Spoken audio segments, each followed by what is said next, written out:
गोभियान के पंप चलाए दे, गाँव गोभियान के पंप चलाए दे।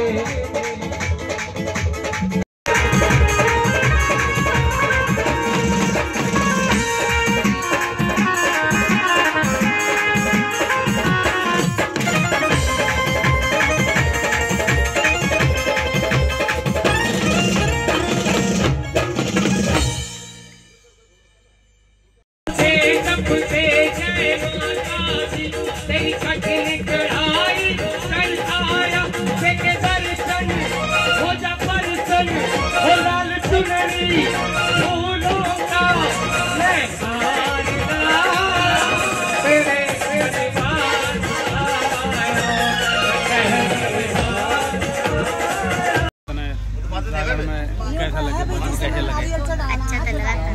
सभी के भोजन अच्छा लगे, बस ठीक है। अभी तो पेट जो मजा आ गया। कहाँ का यहाँ पे कैसे आए? यहाँ पे 2 घंटे लाओगे यहाँ पे मिलता था। अच्छा लग गया था दादाजी से।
देवी देवता की आराधना करता है, भक्ति करता है, वो भक्ति दुगने फलदायक हो जाती है।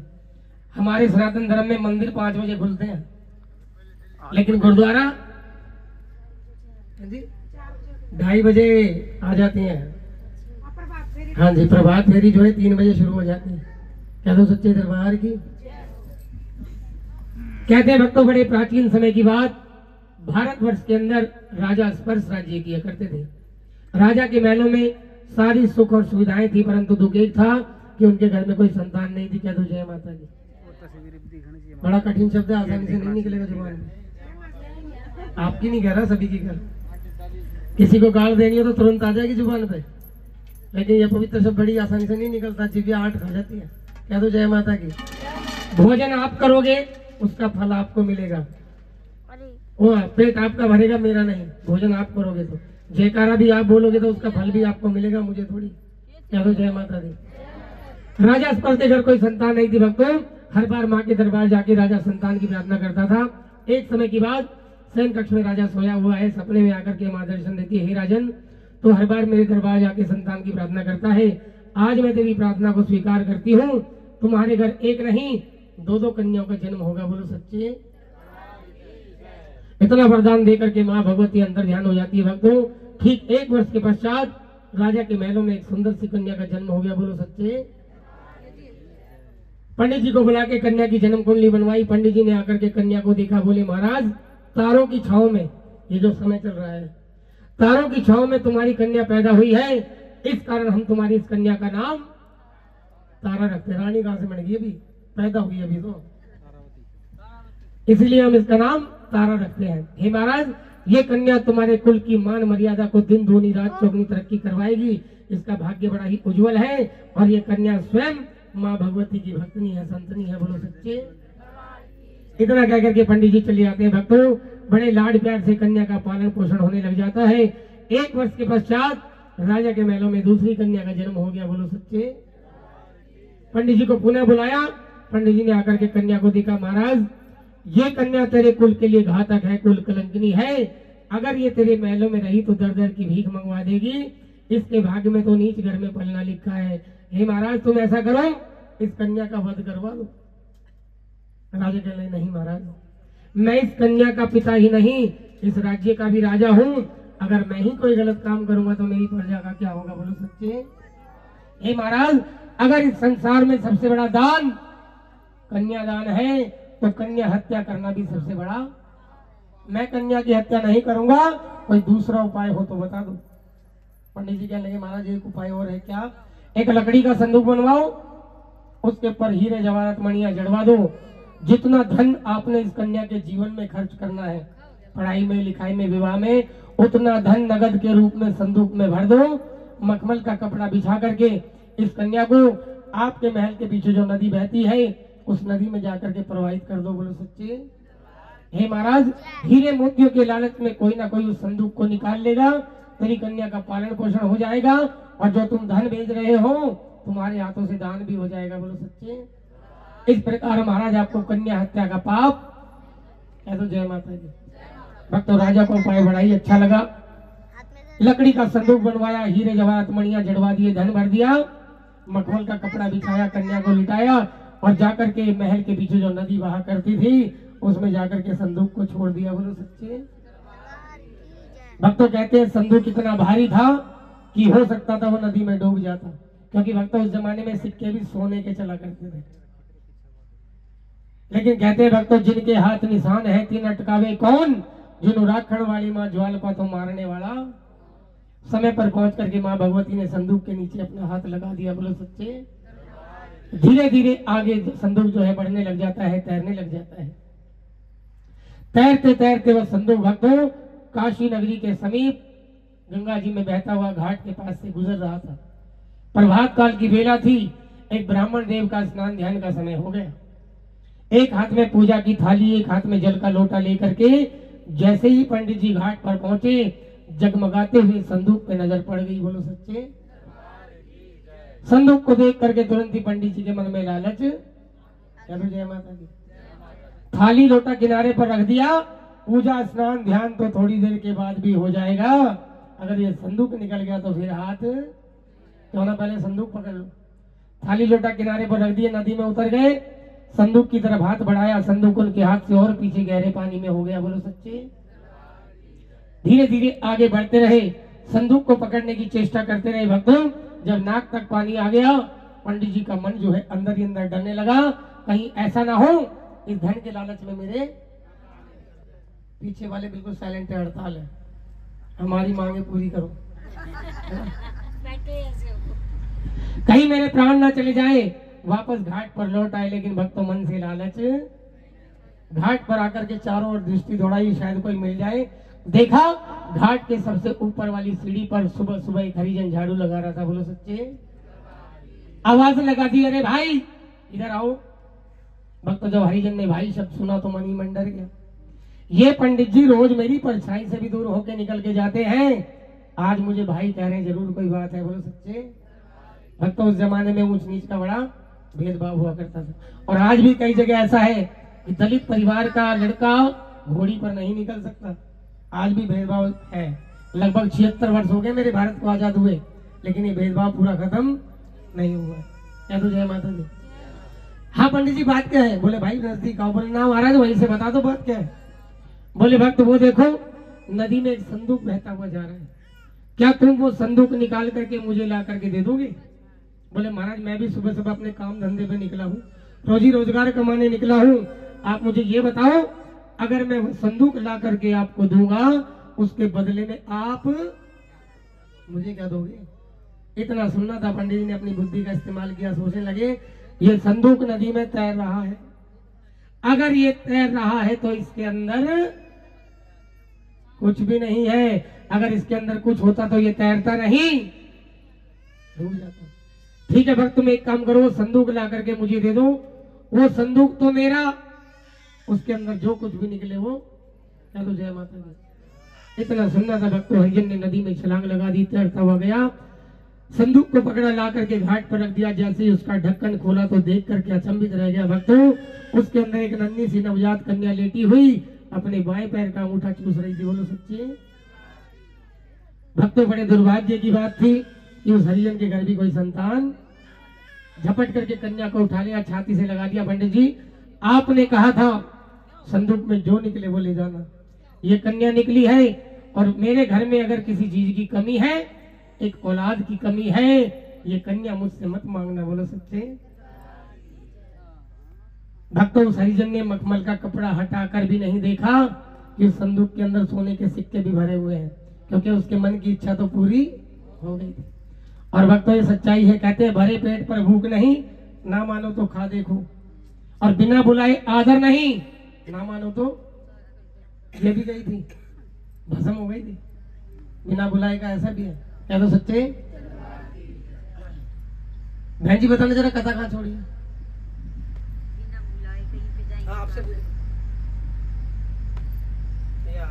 पूरी हो गई थी। कन्या को लेकर के चंद कदम ही चला था भक्तों, पंडित जी ने मखमल का कपड़ा खींच लिया। जैसे ही धन पे नजर पड़ी, कहते माँ सरस्वती की कृपा दृष्टि हो जाती है, पंडित जी को सद्बुद्धि आ जाती है। आवाज लगा दी, अरे भाई वापस आओ। हरिजन लौट के, महाराज देखो कन्या मत मांगना। अरे भक्त, मैं तुझसे कन्या नहीं मांग रहा, तू एक बात बता, इस कन्या को लेकर तो तू जा रहा है, इसका पालन पोषण कैसे करेगा? महाराज मैं कौन होता हूँ पालन पोषण करने वाला? यदि ये कन्या आई है, अपना भाग्य लेकर के आई है, अपने भाग्य का खाएगी, मेरा क्या खाएगी? और महाराज जिसने चोंच दी है, अरे भूला करो, वो दाना भी अवश्य देगा। इतना सुनना था। पंडित जी कहने, भक्त तू ठीक बोलता है, ये कन्या अपना भाग्य लाई है, ये धन जो आया है ये इस कन्या की अमानत है, मैं इसकी अमानत में खयानत नहीं करूंगा। तुम कन्या को लेकर तो जा रहे हो, धन से भरा हुआ संदूक भी ले जाओ, भली प्रकार से इस कन्या का पालन पोषण करना। जब ये शानी हो जाए, बड़ी हो जाए, धूमधाम से इसका विवाह रचा करके अपने घर से विदा करना। बोलो सच्चे। इतना क्या करके भक्तों, पंडित जी अपने स्नान ध्यान में लीन हो जाते हैं, और वह हरिजन उस कन्या और संदूक को लेकर के अपने घर आ जाता है। ला करके अपनी धर्म पत्नी की गोद में कन्या को डाल देता है। भक्तों, कन्या को गोद में पा करके बड़ी खुश हो जाती है, प्रसन्न होकर के। जैसे ही उस कन्या को अपने सीने से लगाती है, मेरी माँ भगवती का चमत्कार हो जाता है। भक्तों, दूध की अमृत धारा उसकी छाती से फूट पड़ती है। कह दो सच्चे दरबार की। भक्तों, बच्चा चाहे किसी भी जीव का हो, चाहे वो मांसाहारी हो या शाकाहारी हो, इंसान का हो, गधे का हो, घोड़े का हो, शेर का हो, इस दुनिया में आने से पहले उसके भोग का इंतजाम पहले कर देती है मेरी माँ। कह दो सच्चे। सच्चाई है कि नहीं है? तो बात दोनों हाथ करके की जगह लगा दो, सच्चे दरबार की।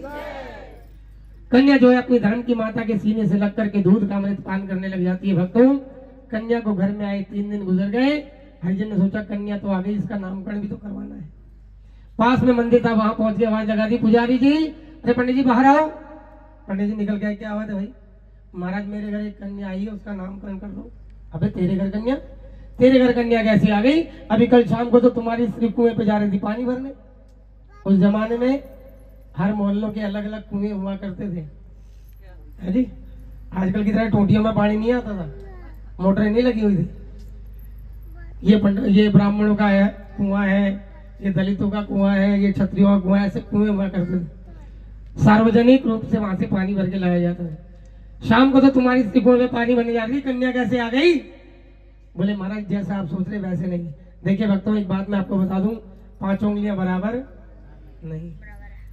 आजकल जमाना वो आ गया नीरज जी, इस भरे पंडाल में चांदी का छल्ला भी किसी को मिल जाए ना, चुपचाप जेब में डाल लेगा, किसी को नहीं बताएगा। लेकिन मैंने पहले कहा 5 उंगली बराबर नहीं। कुछ लोग हमारे पास आ जाते हैं, भैया किसी की चाबी गिर गई बता दो, किसी का फोन गिर गया अनाउंसमेंट कर दो, किसी का जेवर गिर गया, तो ऐसे भी है। वो इतना भोला इंसान पंडित जी को सारी बात बता दी। पंडित जी ऐसे नहीं, नदी में बहता हुआ एक संदूक आ रहा था, उसके ऊपर हीरे जवाहरात मणि जड़े हुए थे, बहुत सारे सोने के सिक्के भरे हुए थे। उस संदूक के अंदर बंद मुझे कन्या मिली है, और अब मैंने सोच लिया है मैं पिता बन करके उस कन्या का पालन पोषण करूंगा। आप सिर्फ इतना कर दो, मेरी कन्या का नामकरण कर दो। बोलो सच्चे। अरे भक्त, ये तो तूने बड़े ही परोपकार का काम किया है, जाओ मैं तुझसे उसके नामकरण की दक्षिणा कह दो। जय माता की।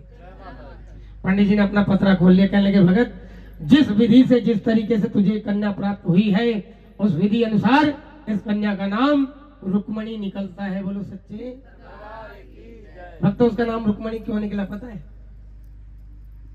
तारा का नाम क्यों निकला था? तारों की छाव में पैदा हुई थी। और आजकल नाम हो गए टीना, बीना, लीना, चिंटू, बिल्लू, पिल्लू। मेरे गुरुजी कहते जो नाम अंग्रेजों ने अपने कुत्तों के रखे थे वो नाम तो हम बच्चों के रखने लग गए। घरवाली भी कहते चिंटू यहाँ आई हो। ये जमाना आ गया। प्राचीन काल में नाम होते थे बेटा राम, भगवान का नाम निकलता था, बेटा कृष्ण, भगवान का नाम निकलता था। ऐसे नाम होते थे। और नाम का बड़ा आधार है भक्तों। किसी ने सदन कसाई का नाम सुना है? हाँ जी, कसाई का काम करता था, लेकिन बेटे का नाम रखा था राम। राम बेटा चाकू लेकर आओ, मेरे को दुकान पे जाना है। राम बेटा ये काम कर दे, राम बेटा वो काम कर दे। जब अंत समय हो गया, धर्मराज के दरबार में पहुंचा, पूरा पत्रा खोल दिया, कहले महाराज जिंदगी भर पाप ही पाप करे, नरक में डालो। नरक द्वार पे जैसे ही लेकर के पहुंचे श्री राम प्रकट, मेरे पिता को कहाँ लेके जा रहे भाई? महाराज आपके पिता? बोले हाँ। सारा संसार मुझे भगवान राम श्री राम कहता है, ये अकेला इंसान इसने मुझे बेटा राम कहा है, मैं अपने पिता को कैसे नरक में जाने दूंगा? बोल सच्चे। तो भक्तों, नाम का बड़ा आधार होता है। कह दो जय माता दी। संदूक आकर के नदी में रुका और उसके ऊपर मणियां जड़ी हुई थी, इस कारण उसका नाम निकला रुक। कह दो जय माता दी। हर कोई नहीं बता के जाएगा ये पूरी बात। कह दो जय माता दी। दिन दूनी रात चौगनी रुक्मणी जो है हरिजन परिवार में बढ़ने लग जाती है, बढ़ने लग जाती है। धीरे धीरे समय का चक्र घूमता है भक्तों। 16 वर्ष बीत जाते हैं। बोलो सच्चे।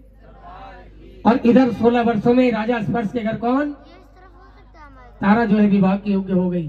प्राचीन काल में छोटी उम्र में विवाह कर दिए जाते थे। जम्मू शहर में एक राज्य आज भी है, हरिपुर गुलेल। वहां के राजा हरिचंद के साथ तारा का पाणी ग्रहण संस्कार हो गया। बोलो सच्चे। पाणी ग्रहण संस्कार समझते हो? शादी बेटा, शादी तो कोर्ट में भी होने लग गई आजकल। कार्ड पे क्या लिखते हो? शुभ। शराबी मिल जाए, ऐ भी मिल जाए, कबाबी मिल जाए, वो औरत किसी के घर में 5 बर्तन मांझ कर भी अपना घर चलाती है। अगर बात सच्ची तो ताली बजाओ जोर से। ये मेरे भारत की रवायत है, वो नहीं जाएगी छोड़ के। कह दो सच्चे दरबार की। प्रथम रात्रि जब राजा से मिलन हुआ, कहने लगी महाराज मैं आपसे कुछ मांगना चाहती हूँ।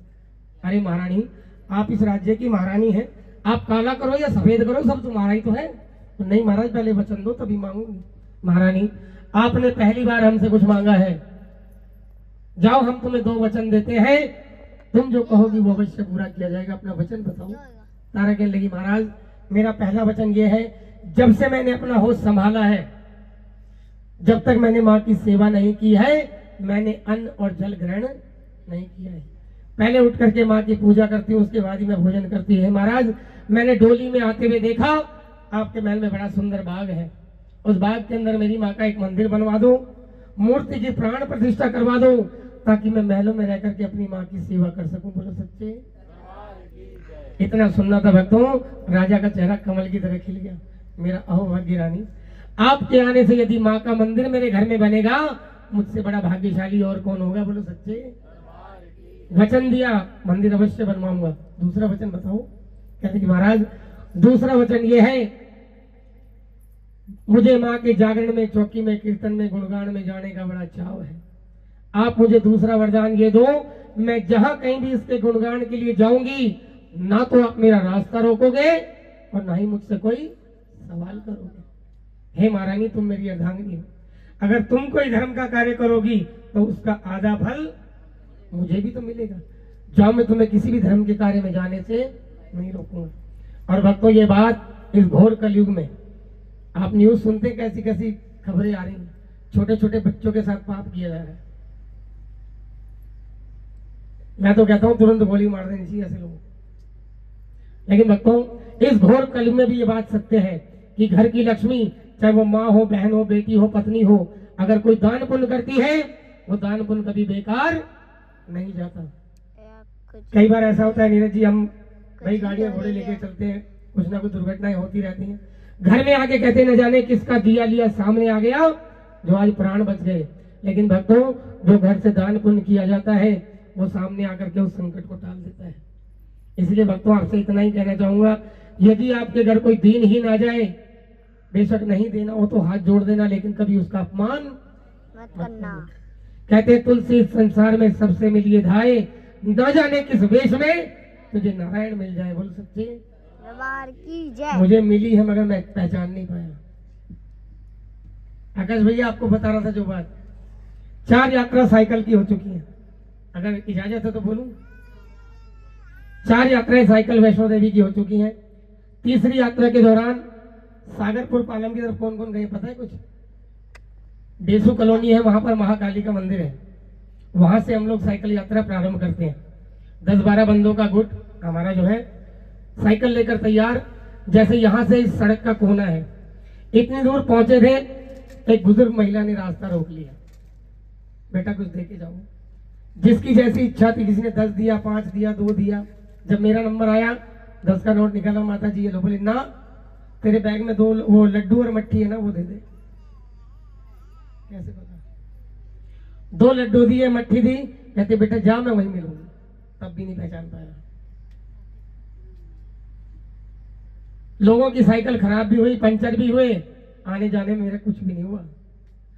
वहां पहुंचे, बाण गंगा पर साइकिल खड़ी कर दी जाती है, उसके बाद स्नान करके पैदल जाते हैं।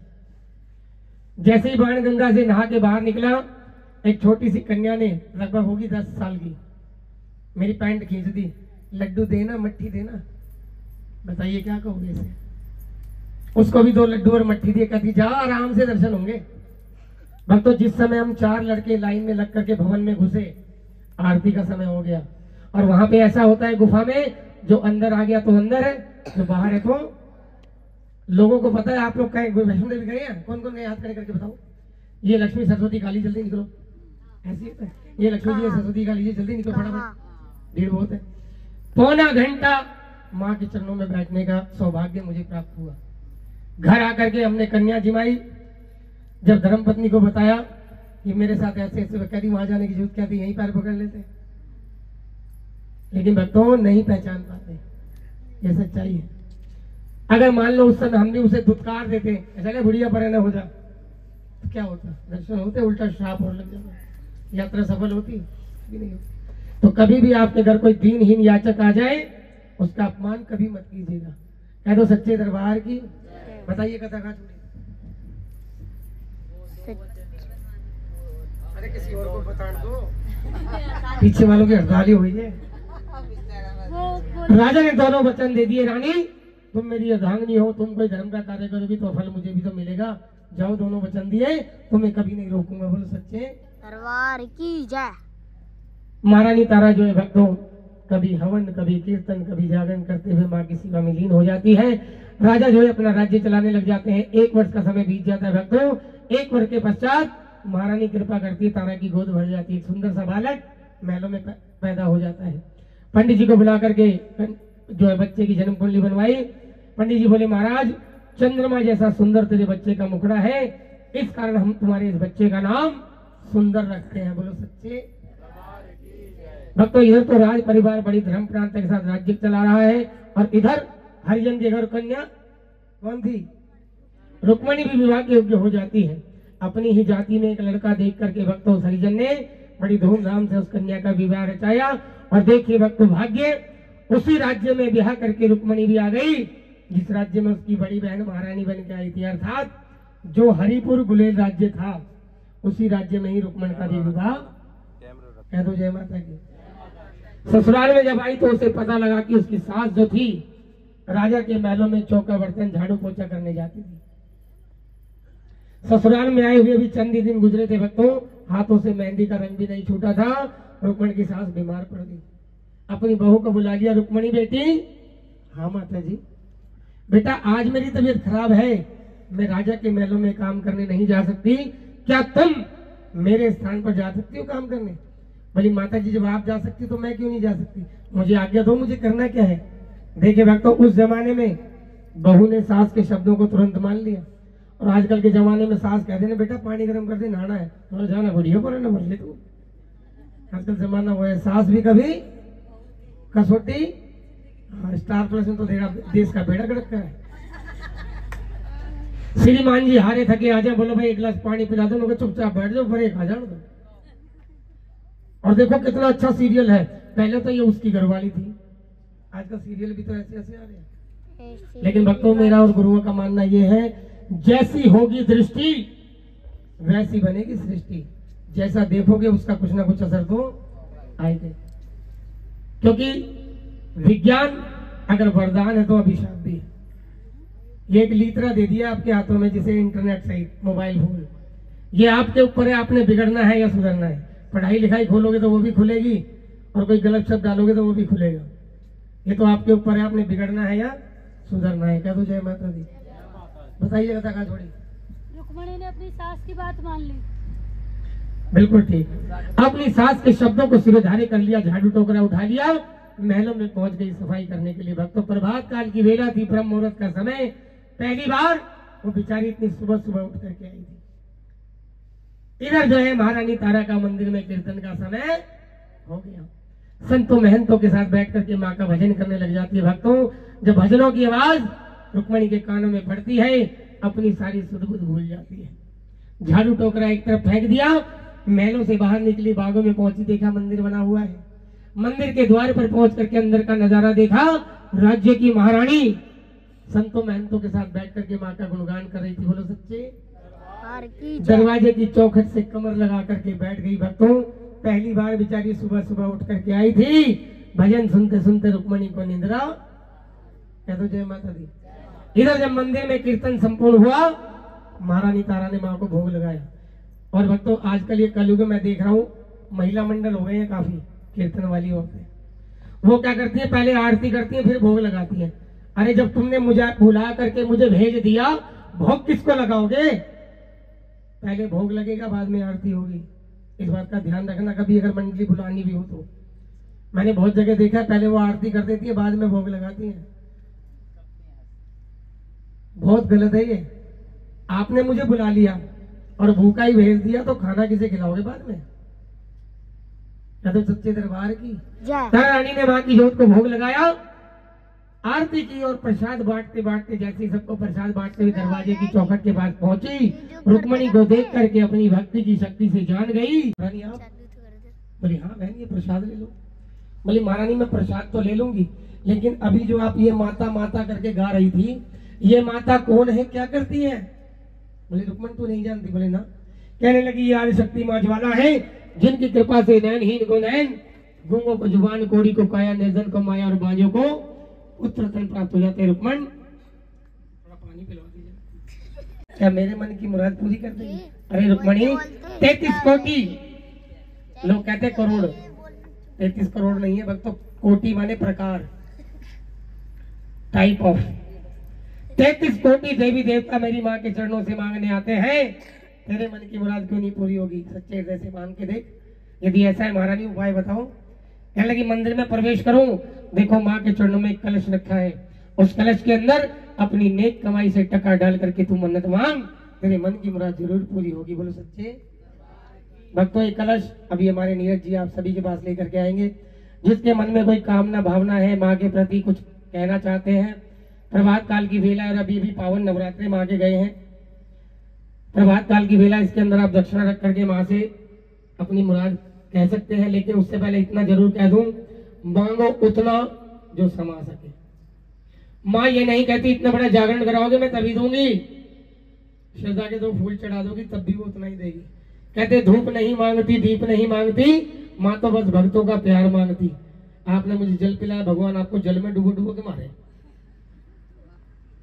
6 फुट पानी में बैठ के तेरा भजन कर रही है, उसी प्रकार मैं भी अपने घर पे तेरे नाम का जागरण करा दूंगी। बोल सच्चे।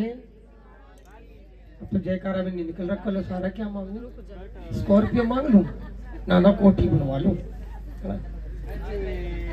अगर मांगना हो ना, इतना करना, देना हो तो दीजिए